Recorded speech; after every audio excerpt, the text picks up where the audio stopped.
everybody, it's Mariana with 3 Peaks Classroom. If you are new to my channel, I used to be a grade 3 and grade 4 teacher here in Alberta, Canada, but now I'm in a new role where I am an additional English as an additional language support teacher at my site. We have a lot of kids that English is their not first language, and so that's my job, is to help them.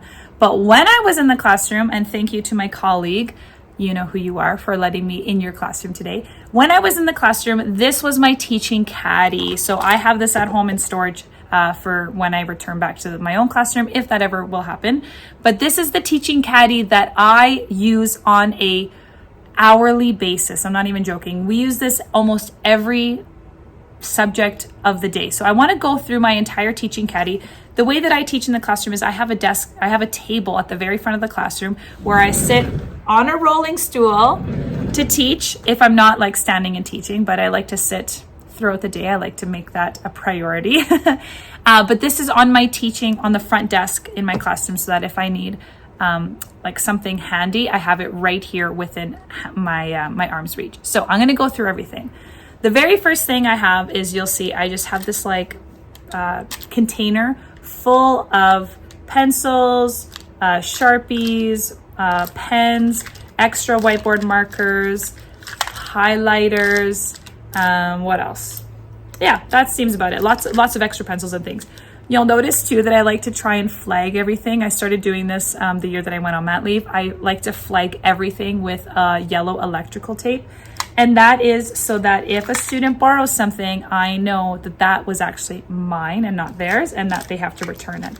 So you'll see I have a lot of things here that are flagged with yellow electrical tape. But again, this is kind of self-explanatory. A kid loses a pencil, or they need a highlighter because we're going to be highlighting things, or my whiteboard marker runs out. Instead of me walking all the way back to my desk, or instead of me going over to their cubby and getting another set of pencils, I don't want to lose the flow of the lesson. So I'll just grab this, I'll give it to them. They know that they're borrowing it from me, and at the end of the lesson or at the end of the day, they have to give it back to me.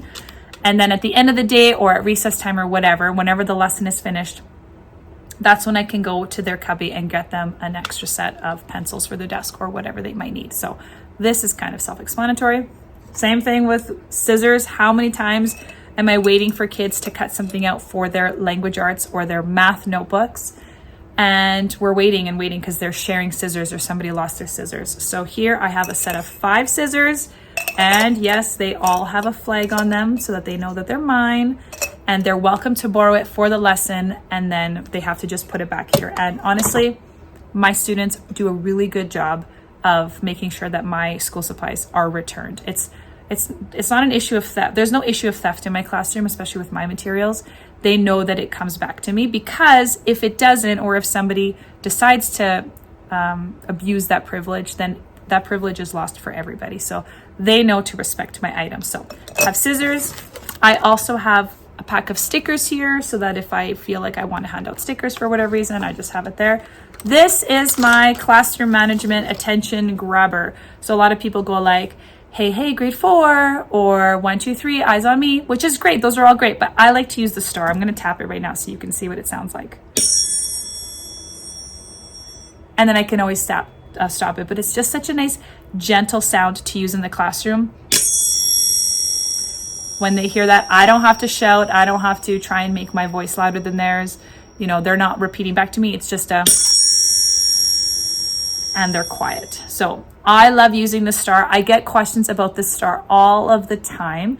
This is actually the second star that I have. The first one broke because I used it so much, but I wasn't being gentle with it. I was doing this, which makes a different sound, obviously. There we go. So I got these from the Scholastic book orders in Canada. So if you're looking for the star, you can check out Scholastic. They have it, I believe, in their teacher shop. And I believe at the time I paid $10 for it, which I think is a pretty good deal for such a beautiful sounding attention grabber.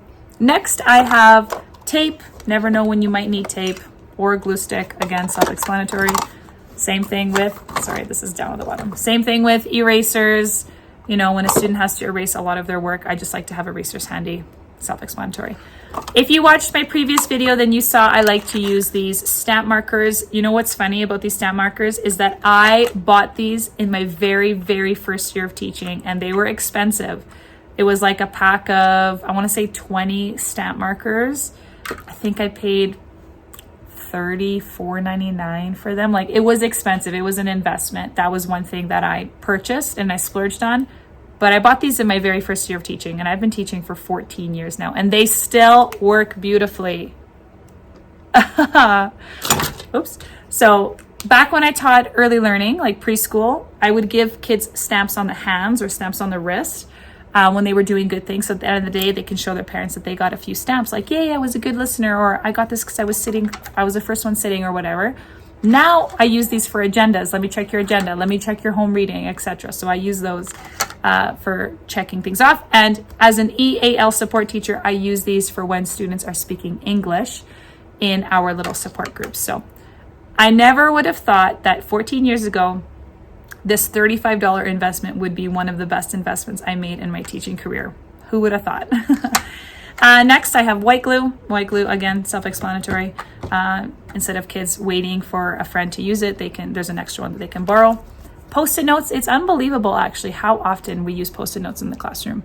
And so sometimes kids use their Post-it notes to doodle and then they run out. But anyways, I have a few extra Post-it notes. The last thing that I use in my Teaching Caddy is I have a set of student names on popsicle sticks. These are all blank because I got this ready in preparation for what I thought I would be returning to the classroom. So these are all popsicle sticks. I like to get the big ones. And I have all the kids' names on here so that if I need a quick volunteer or whatever, if, everybody wants a turn and I just need to pick somebody equally, then I just do this and I just pick a name. You guys know a lot of people like to do little popsicle sticks as well. For some reason, I love to use the big ones. So anyways, those are all the materials that I have in my little Teaching Caddy on my desk. That's right at the very front.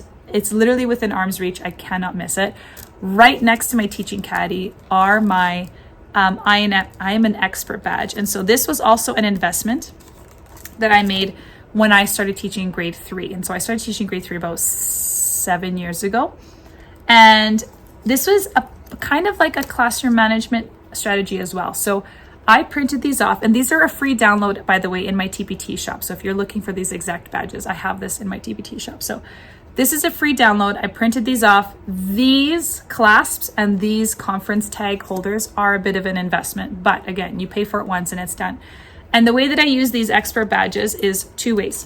One, when we're doing a class activity and I'm sitting at the front and kids are coming up to me because they have questions on how to figure something out or whatever, I can't help everybody. I'll have long lineups. And so instead, I'll have students sit at their desks. And if I have somebody that has finished, they come and they just grab any one of these badges and they will attach it. Let me move this out of the way. They will attach it to their shirt like this, and they walk around and they're an expert, and it says, ask me, I'm an expert, because they have finished and I've checked their stuff over. So at the front of the class, I'll say, yep, Johnny, awesome. You are good to go. You can become an expert. So then they rush back to their desk to put their things away, come back, get a badge, and then they walk around proudly because they have finished their work pretty quickly. And then the rest of the kids in my class are excited because now there's somebody else that can help them. It's not just the teacher, but somebody else has been deemed an expert, and they can be for whatever. And so you'll just have kids circulating around the class with expert badges, and if a kid needs help, then they raise their hand and they put a 2 in the air. A 2 just designates for me in my class, I could use an expert help. And I'm also walking around the classroom as well, helping out kids, but it's really nice having these experts. I try to make sure that the activity goes long enough that most of the kids get the opportunity to be an expert. Sometimes it's pretty funny. I've had everybody become an expert. Even the last person that finished their work, I give them the chance to put on the badge just so they have a chance to wear it, even though there's nobody else left to help. And I'll say, okay, experts, thanks everybody. Come and give me your badges and let's put them back inside the bin for next time. The second way that I use these badges is I have this side is ask me, I'm a helper, like I'm an expert. But on this side, I have their names so that if we ever have a field trip, I don't have to write name tags. I don't have to waste, sticky papers or whatever. They just have their names ready to go. And when we have like a guest presenter or whatever, their name is just right here. And I don't have to prepare anything. I know that it's already in this bin. So these have been a massive lifesaver in my classroom. I can't imagine teaching without I can't imagine teaching without these expert badges and name tags and my Teaching Caddy. These are my essentials. So if you are a new teacher or planning to become a teacher in the near future, I would start investing in these items, especially the stamp markers, even though they were $35 when I bought them. They will last you a lifetime, especially if you are in elementary. So I hope you enjoyed me pouring over and gushing over my teaching caddy. I love these materials. Thank you guys so much for being here. If you have any questions about where to find anything, you can leave me a question down below in the comment box, and I will let you know. If I can find the link for you, I will link it to you directly. But otherwise, I hope you guys are having a wonderful day, and I'll see you guys in the next video. Bye.